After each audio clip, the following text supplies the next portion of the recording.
Miami Dolphins at the New York Jets. It's going to be 3 p.m., so set your reminders. Oh, weird time to put that game on. Well, people are recovering from shopping in the morning. You can't put it at 1. And 3 is the time, huh? 3 is the time. Gotcha. 3 is the time. Okay. Now, on Black Friday, I'm a big fan. I take all my leftovers, and you just slap them on like a cookie tray, right? Cookie sheet. Yeah. Got all the turkey and the stuffing and everything. And I'm just gonna fire that up at about 250, and then get ready for the game. Bake it? Yeah, just heat it up. Yeah, all the mashed potatoes, all the turkey, stuffing. You stick like a dinner on a cookie sheet, throw it in the oven. Throw it in the oven. Eat the sheet. Yeah, warm up the gravy separate. Now I've got. I'm going to the local barbecue place over here, Bucks. Yeah. They have a great cranberry barbecue sauce. Got this last year.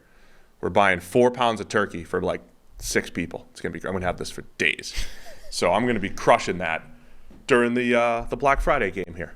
Okay. 3 o'clock. I'm just painting a picture of what's happening. I want people. Beautiful I want people to tell me what you're cooking tomorrow. Drop that in the live chat. What's your meal? I saw somebody in there. I'm not going to say his name.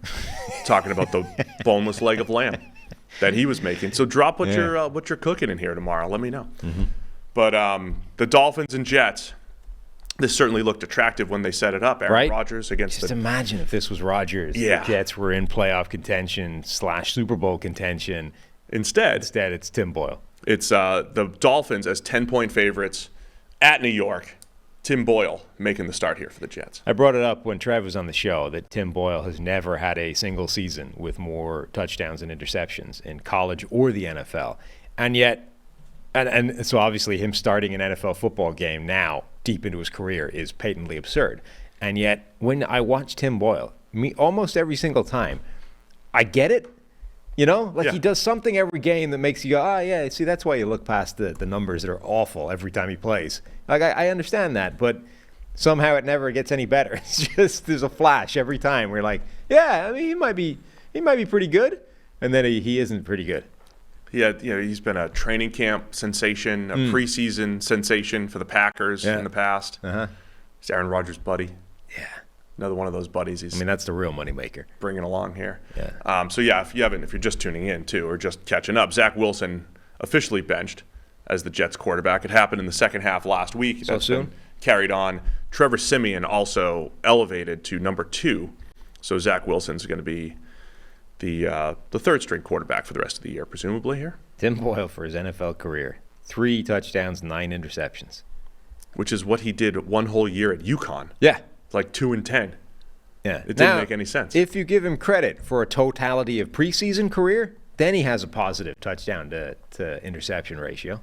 Now, it's still only a passer rating of 85, even in the preseason, so, there's a limit to how impressive this has been.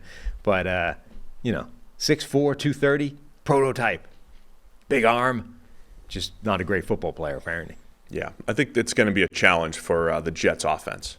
Yeah, I mean, it's the same story, different person under center, right? Yeah. Like, the only difference in this game with the transition to Tim Boyle is that you probably get at least a week of the defense being able to talk themselves into the idea that this guy might be able to not throw the game away. You know what I mean?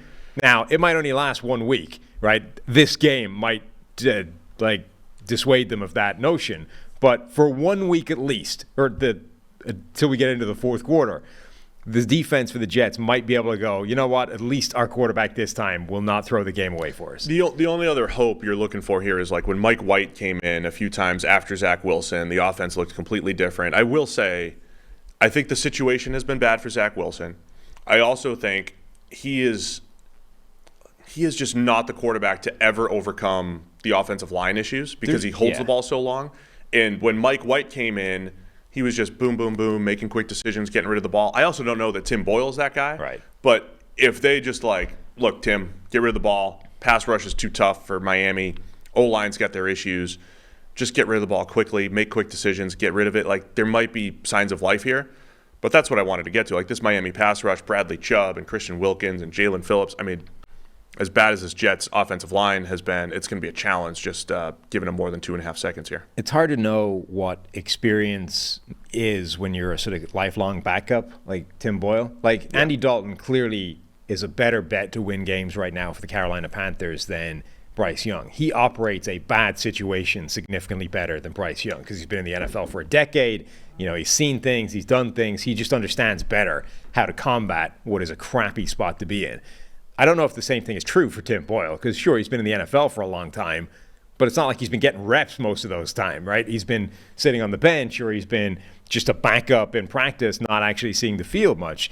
When he has been on the field, both in preseason and the regular season, he has tended to get rid of the ball quickly, which is, as you're saying, like that's the good part of this. So I don't know how much the experience actually matters, but I do think that this is why sticking with Zach Wilson for so long, I think, was a mistake. Like, getting any kind of experience backup in there would probably have done a better job because they just understand how to combat a bad situation better because they've seen it. Right. Zach Wilson, this is still kind of his first go-around in the NFL, and coming from this offense in BYU that was a perfect situation where he didn't have any negatives to deal with. Now he's got, a bad offensive line and just a bad situation to combat, and he doesn't know how. It's not in his makeup yet. Now, maybe it never will be, but clearly he's not the guy who's capable of doing that at the moment.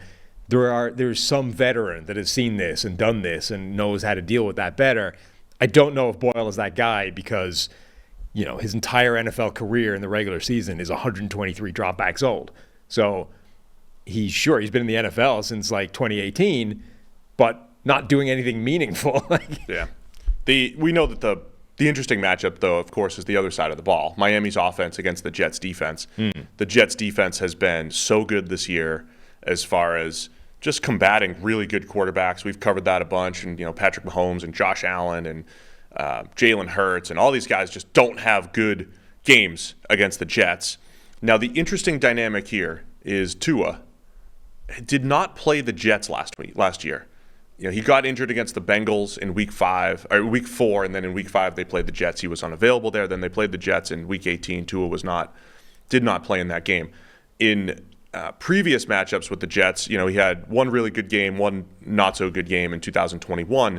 That was a completely different Tua Tagovailoa. Right. He has not played the Jets defense since they've been good. Different Jets defense. Right. This is what I'm saying. In 2021, the Jets defense was horrendous. Right. Horrible. Right. They had the game where they gave up 250 on the ground, 250 through the air. Right. They had that game.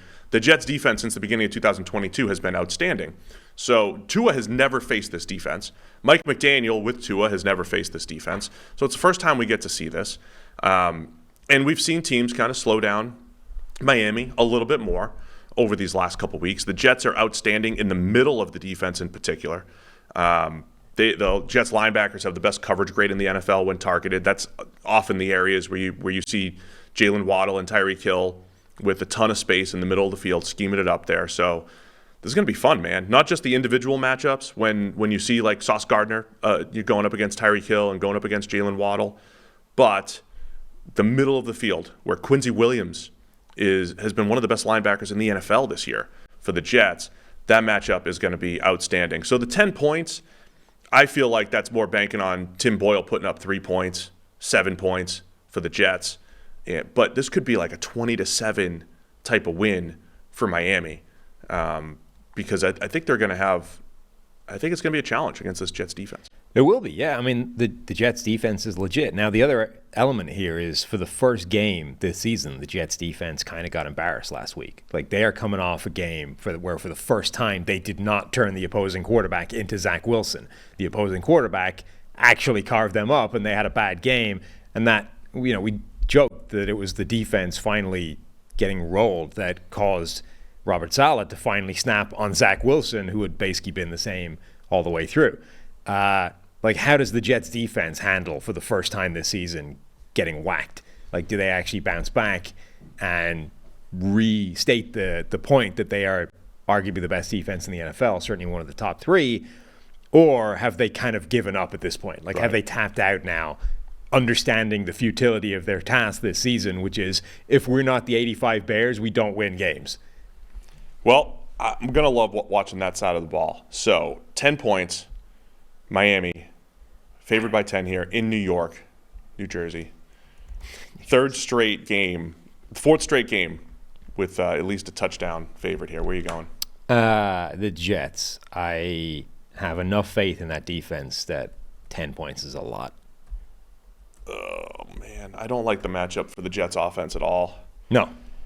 I also think Tim Boyle could just be better than Zach Wilson. Yeah, give me Entirely the Jets. possible. Give me the Jets. It's my first underdog that I'll take to cover here.